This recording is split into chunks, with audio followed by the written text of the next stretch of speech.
اللہ تعالیٰ نے جو ہمیں دین اور مذہب دیا وہ معتدل ہے، اس میں ہر چیز میں بیلنس ہے، افراط اور تفریط سے ہٹ کر ہے۔ آج کل ایک لفظ آپ نے سنا ہوگا نا، ایکسٹریمزم، یہ شخص ایکسٹریم پہ گیا ہوا ہے، انتہا پہ گیا ہوا ہے۔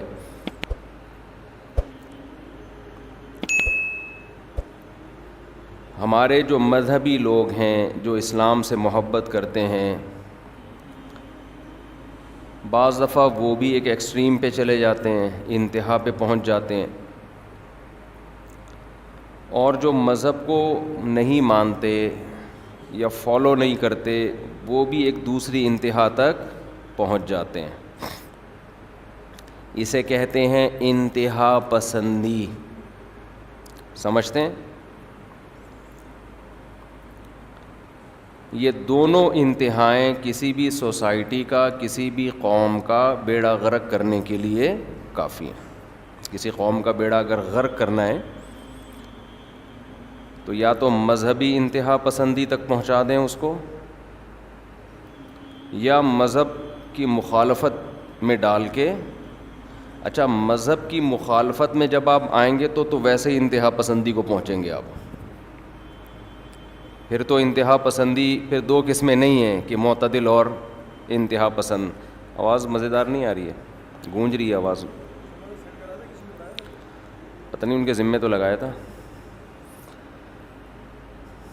تو جس کے ذمے لگاؤ پہلے اس کو سیٹ کرانا پڑتا ہے، پھر وہ آگے کام سیٹ کرتا ہے۔ پاکستان میں یہ ہے الحمدللہ، پاکستان میں یہ ہے کہ آپ کسی کے ذمے کوئی کام لگائیں تو پہلے اسے کسی کے ذمے لگائیں آپ کہ اس کو تو ٹھیک کرو، پھر آگے وہ کام ٹھیک کرے گا۔ دیکھو پاکستان کے جو ڈرائیور ہیں پوری دنیا میں مشہور ہیں، ہم بچپن میں یہ بات سنتے تھے، پھر یہ بھی ہم سنتے تھے پاکستان کے پائلٹ پوری دنیا میں مشہور ہیں۔ تو ہمیں نہیں یقین آتا تھا کہ یار ہر چیز میں دنیا ایکسپرٹ ہے، تو ڈرائیونگ میں ہماری قوم کہاں سے ایکسپرٹ ہو گئی؟ ہر چیز میں تو گورے ایکسپرٹ ہیں، تو ہم لوگ ڈرائیونگ میں کیسے؟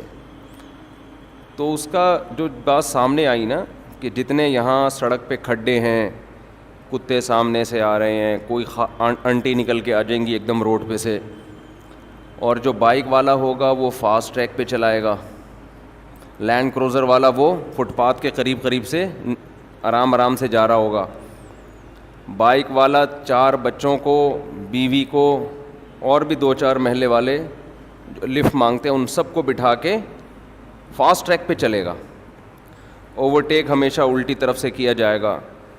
تو اس ماحول میں جس نے ڈرائیونگ سیکھی ہونا، دنیا میں ظاہر ہے اس کا مقابلہ کوئی ڈرائیور نہیں کر سکتا۔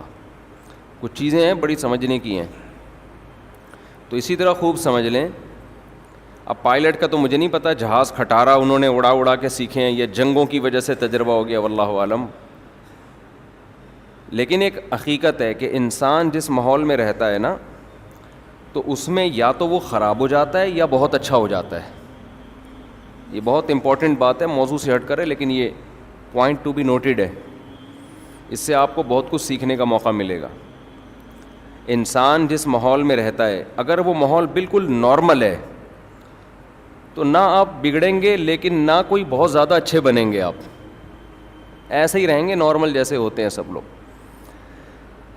یہ جو ایشیائی اقوام ہیں، جن میں خاص طور پر یہ انڈیا، پاکستان اور بنگلہ دیش بھی اس میں شامل کر لیں، یہاں سب کچھ بہت زیادہ ہے، یہاں کوئی بھی چیز تھوڑی نہیں ہے، یہاں بیماریاں بہت ہیں، غربت بہت ہے، کرپشن بہت ہے، قومیں بہت ہیں، کلچر بہت زیادہ ہیں، یعنی ایک گلی میں الگ کلچر ہوگا، اس کے محلے والے میں الگ لوگ ہوں گے، فرقے بہت ہیں۔ تو ایسے ماحول، اچھا اور بھی بہت کچھ ہے۔ اب ایسے ماحول میں انسان یا تو بگڑتا ہے لیکن اگر بنتا ہے تو پھر بہت زیادہ بن جاتا ہے۔ امام ابو حنیفہ رحمہ اللہ تعالیٰ کا جو فقہ پوری دنیا میں سب سے زیادہ رائج ہوا نا، اس کی ایک بڑی وجہ یہ بھی تھی کہ وہ کوفہ میں تھے اور وہاں فتنے بہت زیادہ تھے. جو باطل فرقے وجود میں آئے نا، زیادہ تر آپ کو ملے گا اس دور میں کوفہ میں وجود میں آئے ہیں، مکہ مدینہ میں نہیں تھے یہ. تو ان باطل لوگوں میں کچھ لوگ تو ان کے ساتھ مل کے خراب ہو گئے، کچھ ان کے خلاف جو گئے ہیں نا، جنہوں نے کام کیا ہے، تو وہ دلائل کی دنیا میں مضبوط بہت ہو گئے. پھر وہ اس کی مثال ایسے جیسے آپ سعودی علماء سے قادیانیوں کے بارے میں پوچھو گے کہ ختم نبوت کے دلائل بتائیں، ان کو اتنے نہیں پتہ ہوں گے. یہاں پٹیل پاڑا میں آپ جاؤ، کسی ختم نبوت کے کارکن سے پوچھو کہ ختم نبوت پر دلائل کیا ہیں، وہ دلائل کے انبار بھی لگا دے گا اور قادیانیوں کے اعتراضات کے جواب بھی دے دے گا. وہ وجہ کیا ہے کہ یہ فتنہ سعودیہ میں نہیں ہے، یہ فتنہ کہاں ہے؟ یہ یہاں پر ہے. یہاں اس کے ماہرین آپ کو ملیں گے. عربوں نے بھی ختم نبوت کے بارے میں یہاں کے علماء سے سیکھا ہے. یہ جو مولانا منظور چنیوٹی رحمۃ اللہ علیہ تھے، یہ عرب علماء کو دورے کراتے تھے، قادیانیوں کے بارے میں اویئرنیس دیا کرتے تھے. تو جس جگہ پہ جو فتنہ ہوتا ہے نا، جو چیز زیادہ ہوتی ہے، یا تو آپ اس میں بہہ جاتے ہیں. اگر آپ نہیں بہتے تو اللہ آپ میں وہ کمالات پیدا کرتے ہیں کہ وہ ان قوم میں نہیں ہوتے جن کو مسائل کا سامنا نہیں ہے. یہاں ایک اور بات، جن گھروں میں ذرا بھی جھگڑے نہیں ہوتے، سارے چیزیں بالکل سیٹ چل رہی ہیں، ان گھروں کے بچے نہ بگڑتے ہیں نہ کوئی بہت زیادہ باصلاحیت پیدا ہوتے ہیں.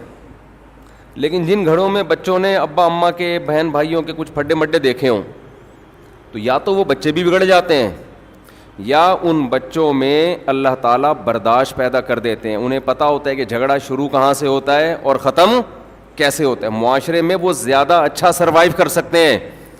یہ میں اس لیے کہہ رہا ہوں کہ اتنا زیادہ چھوئی موئی بننے کی ضرورت نہیں ہے کہ ہر چیز ٹھیک ہو. ہر چیز ٹھیک ہوئی تو سب کچھ غلط ہو جائے گا. اب یہاں سے مشکلات شروع ہو گئی ہیں. دیکھو آسٹریلیا میں تھا تو وہاں کووڈ آ گیا.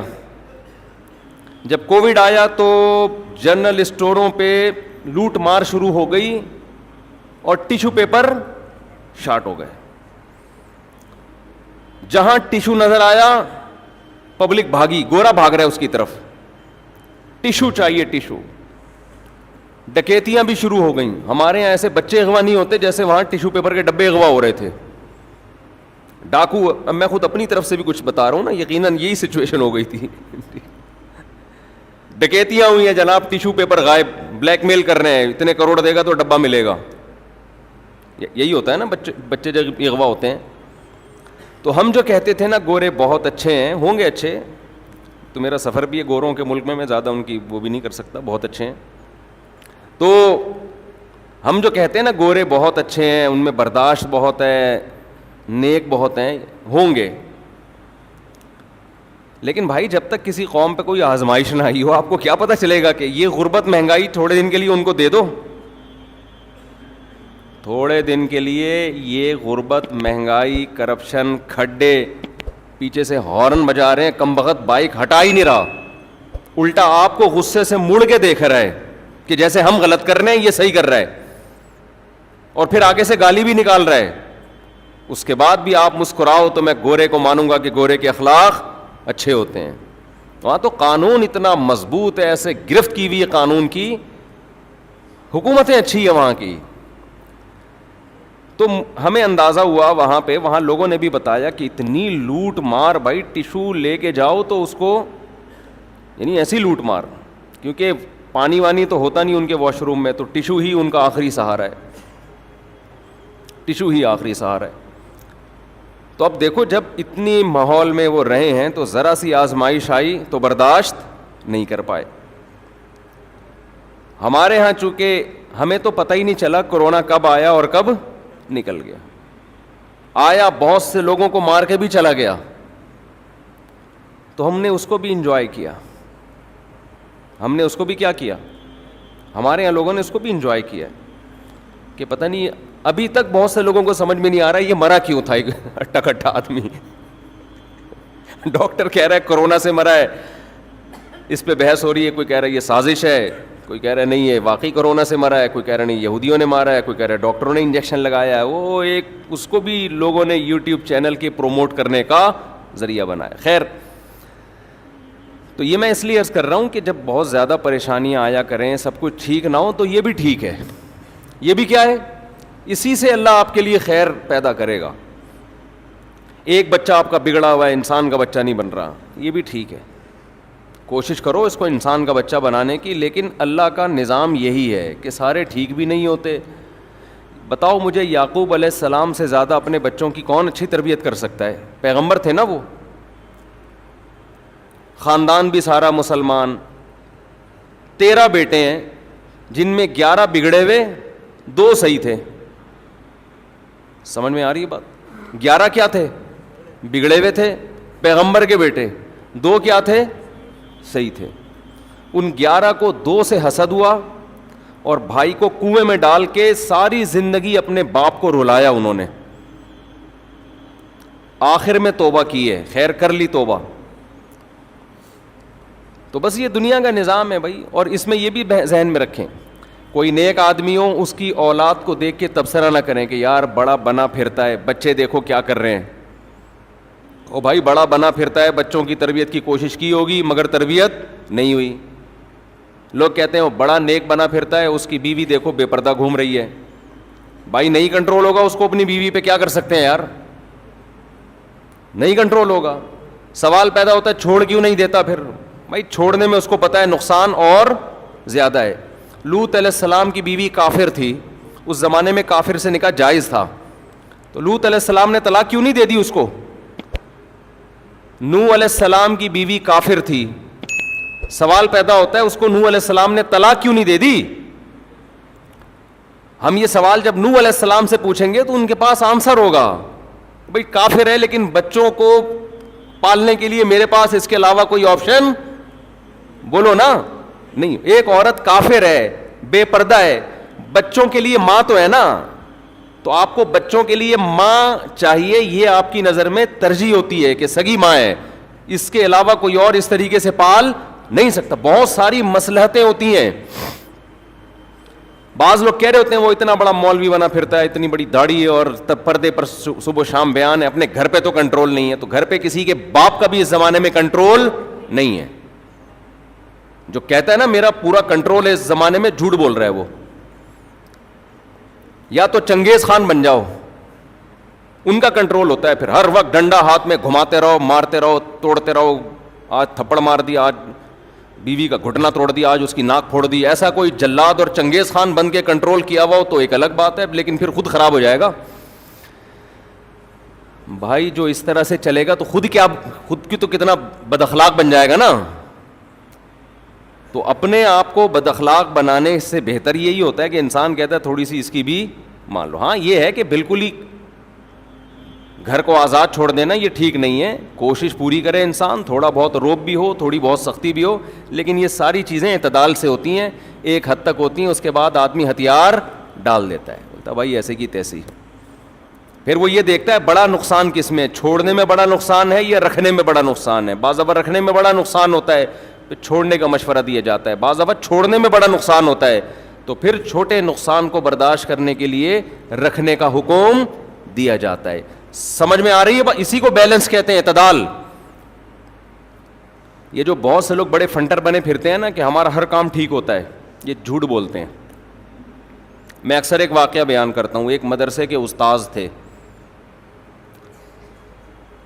وہ ان کا ریکارڈ آیا میرے سامنے کہ 15 سال یا پتہ نہیں 20 سال میں ایک دفعہ بھی ان کا کلاس کا ناغہ نہیں ہوا. رہتے یہاں تھے, مدرسہ کہاں تھا؟ کلفٹن میں. نارتھ کراچی سے ڈیلی کلفٹن جاتے مدرسے میں پڑھانے کے لیے, صرف جمعے کے دن چھٹی ہوتی. 12 یا 15 سال میں ایک ناغہ بھی بولو نہیں ہوا, اور ایک دن بھی لیٹ نہیں ہوئے. مجھے جب بتایا گیا میں نے کہا بہت اچھا ماشاءاللہ, یہ ان کے مستقل مزاج ہونے کی بہترین علامت ہے, لیکن یہ کامیاب انسان ہونے کی بالکل بھی علامت نہیں ہے. یہ اس کی تو علامت ہے کہ ان کو اس مستقل مزاجی پہ ایوارڈ ملے کہ یار ان کے اندر یہ ایبلٹی ہے کہ اگر کوئی یہ کام مستقل مزاجی سے پراپر کرنا چاہیں تو یہ کر سکتے ہیں, شاید میں اور آپ نہ کر سکیں. ہم تھوڑے دنوں میں تھک جائیں گے, یار اب ایک ٹولہ تو بنتا ہے نا, اتنے دن ہو گئے, کچھ تو بہانہ کرو. مستقل مزاجی کی دلیل ہے, اس پہ ایوارڈ ملنا چاہیے, لیکن کامیاب انسان ہونے کی دلیل یہ اس شخص سوسائٹی میں سروائیو نہیں کر سکتا. وجہ اس کی ہے کہ جب آپ شادی شدہ ہیں, آپ کے بچے بھی ہیں, کراچی کے حالات اس زمانے میں ہڑتالیں بھی ہو رہی ہیں, پتھراؤ بھی ہو رہے ہیں, جلاؤ گھیراؤ بھی ہو رہا ہے, بندے اغوا بھی ہو رہے ہیں, آپ کو کلاس کا اتنا ہوا بنا لیا آپ نے, بچے کی ٹانگ ٹوٹی ہوئی آپ نے کلاس میں. بھائی اس دوران ہوا ہوگا نا کچھ نہ کچھ, اچانک بیگم کی طبیعت خراب ہو گئی ہوگی, ہاسپٹل لے کے جانا ہے, نہیں جی میں نے ریکارڈ قائم کرنا ہے, مدرسے کا ناغا نہیں ہو سکتا. بیگم صلواتیں سنا رہی ہوگی, ان کو اپنا مدرسہ مجھ سے زیادہ پیارا ہے. کبھی بچوں کو ایمرجنسی ہو جاتی ہے, کیا خیال ہے, کوئی بچہ گر گیا چھت سے یا کچھ مسئلہ ہو گیا, نہیں بھائی مجھے کیا پیارا ہے, مدرسے میں ناغا نہ ہو. جو فطرت ہے نا, فطرت وہ آپ کے حساب سے اپنے آپ کو مینیج نہیں کرتی ہے, آپ کو اپنے آپ کو فطرت کے حساب سے مینیج کرنا پڑتا ہے. فطرت کے اصول کبھی نہیں بدلیں گے. فطرت یہ چاہتی ہے کہ آپ کے بچے بیمار بھی ہوں, ٹھیک بھی ہوں, مرے بھی, اللہ بچائے موت سے, مرتے تو الحمدللہ کم ہے اور اللہ بچا کے رکھے, سب کو زندگیاں دے, لیکن بیماری تو ہے نا.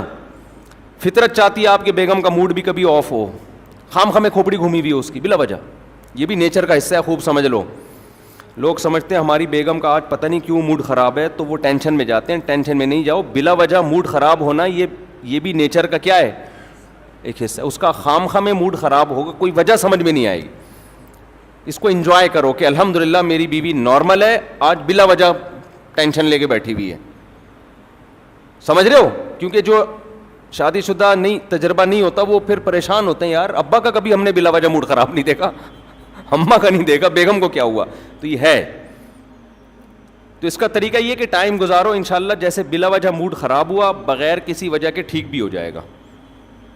لیکن اگر آپ اس کو دل پہ لے کے بیٹھ گئے تو پھر معاملہ اور خراب ہوگا. خیر, تو اب بتاؤ میرے بھائی, بیگم کی طبیعت بھی خراب ہوئی ہوگی, خود اپنی طبیعت بھی خراب ہوئی ہوگی, ڈاکٹر نے ریسٹ کا مشورہ دیا ہوگا, لیکن انہوں نے 15 سال کا ریکارڈ قائم کر کے گینز بک آف ورلڈ میں اپنا نام شاید لکھوا دیا. تو اس قسم کی جو روٹین جن لوگوں کی ہوتی ہے وہ ایک نارمل لائف نہیں گزارتے. یہ بیلنس لائف نہیں ہے. بیلنس یہ ہے کہ نہ آپ بلا وجہ ناغے کریں, لیکن جب آپ یہ دیکھیں کہ آپ کے دو کام آپس میں ٹکرا رہے ہیں تو الاہم فالاہم, جو زیادہ امپورٹنٹ ہے اس کو ترجیح دیں, جو کم امپورٹنٹ ہے اس میں نقصان کر لیں. اس میں کیا کر لیں, نقصان کر لیں.